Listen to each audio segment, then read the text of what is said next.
आज हमारे अगले जो स्पीकर हैं वो है हमारे जवाहरलाल नेहरू यूनिवर्सिटी न्यू दिल्ली के vice chancellor professor M Jagdesh Kumar. मैं एक शॉर्ट में प्रोफेसर साहब का परिचय करके देना चाहूंगा। Professor M Jagdesh Kumar ji has obtained his MS in electrical engineering and PhD in electrical engineering from the Department of Electrical Engineering, Indian Institute of Technology, Madras.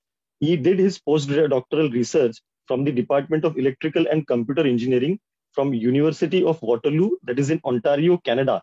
He is a professor in the Department of Electrical Engineering in IIT Delhi.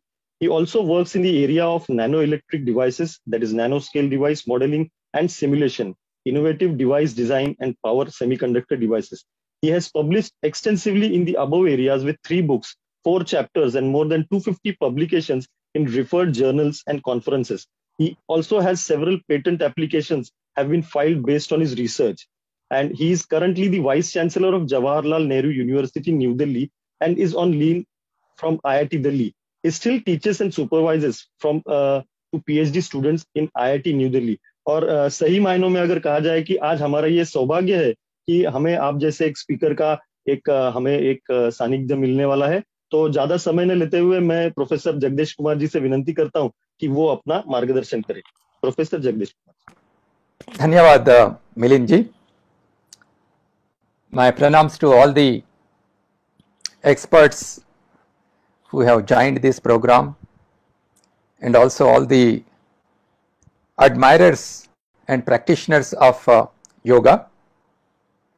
Just this morning we had the International Day of Yoga celebrations at JNU, and Sri Ravi Shankar ji was the chief guest.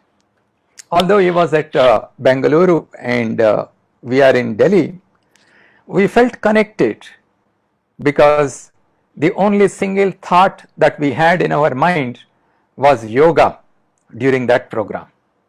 Today, I equally feel connected to all of you, although you are in a faraway place and I am in Delhi, because the common thread in our minds is yoga.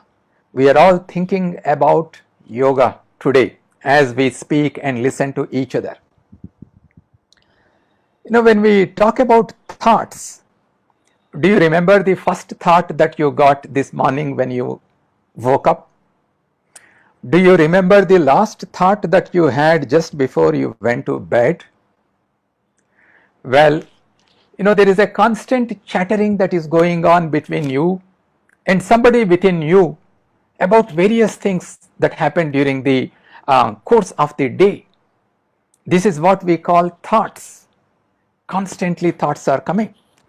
And cognitive scientists say that in a period of 24 hours, we have close to 64,000 thoughts in our mind.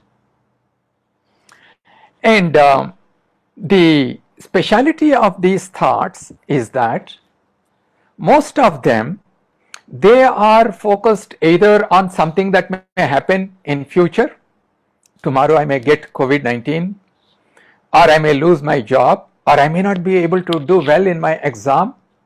Many thoughts are revolving around those kind of uncertainties in future. And many of these thoughts are also related to what happened in the past. Somebody insulted me, or with somebody I had an argument, or some pain that was caused to me. So we are constantly thinking about either something that may happen in future or something that affected us in the past. Cognitive scientists also tell us that these 64,000 thoughts are not unique thoughts. There are fewer number of thoughts which revolve around negativity in our life, and they repetitively happen in our mind. These fewer number non-unique thoughts are repeatedly happening in our minds. Now the problem with that is when such repetitive non-unique processes take place in our mind, they create neural pathways in our brain. And once that happens, we start looking at everything in a negative way. We start mistrusting people. We lose confidence.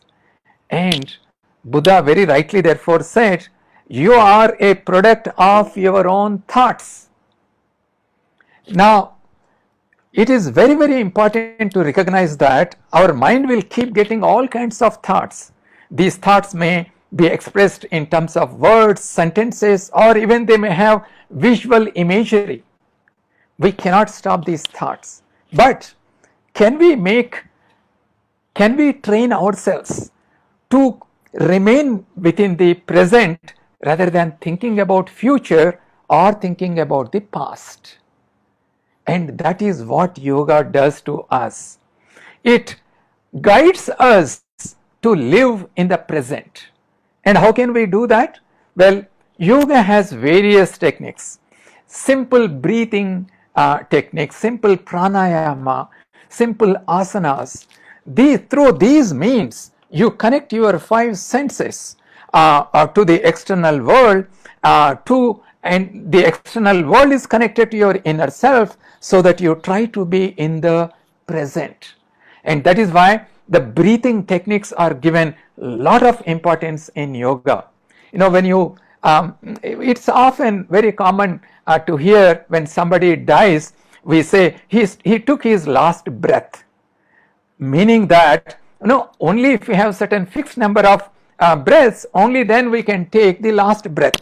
So from the time we are born to the time we die, we have fixed number of deaths associated with our life, either because of our genetic making or whatever that has made us and created us. Now, can we spend these number of breaths in as efficient manner as possible? Can we, for example, limit the number of breaths that you take per minute so that we can live longer? That is what yogis and the yoga practitioners do. The people who practice yoga, they breathe the least number of times per minute. And if we can practice yoga, we can live longer, we can live in a healthy manner. If you look at the data, how many people are practicing yoga, let's say in an advanced country like US, the recent studies say that about 15% of the adults are associated with yoga practice in US. About 10% of kids in the age range from 4 to 17 are associated with yoga practice. Today, there is a greater need to create awareness and increase the number of people who practice this yoga. And there is no other place than the educational institutes, because we have close to about 300 million students from class 1 to the higher educational institutes. We have close to about 30 million students in all the higher educational institutes and the colleges. So we must start yoga in a big way as a movement, so that we create that interest and motivation among the students to adopt yoga as a way of life. And that is very, very important, because we have seen the importance of being immune to all kinds of infection during this COVID-19 pandemic. So there are two things that we can do as educational institutes. One is, although we have started a yoga university, although there are some universities which have started undergraduate programs in yoga, but then those numbers are limited.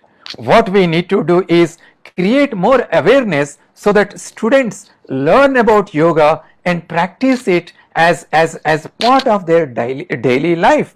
So one of the things that we can do here is to introduce, for example, a 3-credit elective course in all higher educational institutes. Remember, when the Supreme Court made it mandatory for all higher educational institutes to start a course on environmental protection, we all started. Today, no student can get a degree without completing a 3-credit course on environmental awareness. Environment is very important to be protected. It is outside us. But what about protecting within ourselves, our inner selves? And that is where yoga will play a major role. And it is time that we introduce this course so that more and more number of students participate in yoga practice. But in order to encourage the educational institutes to do this, perhaps it is also time now to think about a parameter called, just like the gross enrollment ratio, we should introduce a parameter called yoga enrollment ratio, meaning that I have a certain number of students in my university, and out of that, certain number of students have taken this course and then they are using it as part of their lifestyle.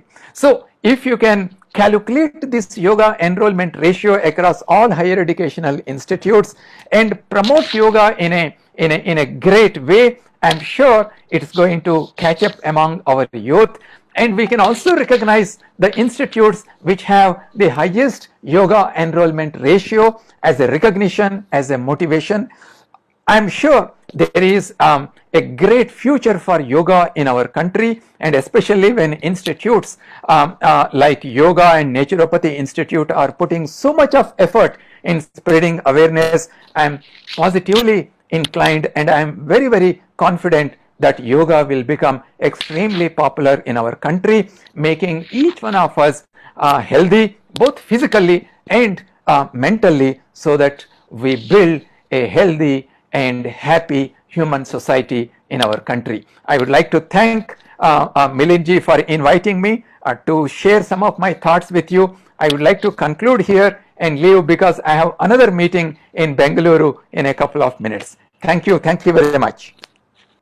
Thank you, Professor Ji, and I'm very thankful to you, and AYNI is also very thankful to you for accepting our invitation and sharing your thoughts. And I would say that sharing, you just shared one of the thoughts of the 64,000 thoughts that come to the mind every day. And sir, you also said that you are, that rightly quoted that Buddha, that you are a product of your own thoughts.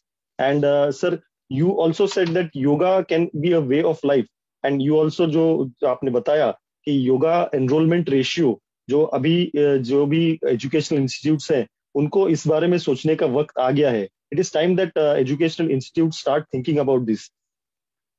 So thank you professor ji that you joined us and आपने जो मार्गदर्शन किया है इसके लिए हम आप सभी के बहुत बहुत आभारी हैं.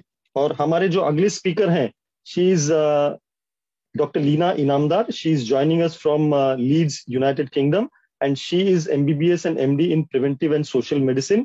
She has done her Masters in Public Health, and she is currently a consultant in Global Health and Communicable Disease Control Specialist with the Public Health England. She was also working in India from 2014 to 2016. She has also worked with the Ministry of Health in India for the Indradhanush, that is the vaccination flagship program, which was launched by the Government of India Health Ministry. And she's currently also working as a consultant with WHO. And I would like to invite her for her speech. And today's topic that she will be guiding us will be role of physical activity and exercise in children and young people. So the stage is yours, Dr. Leena.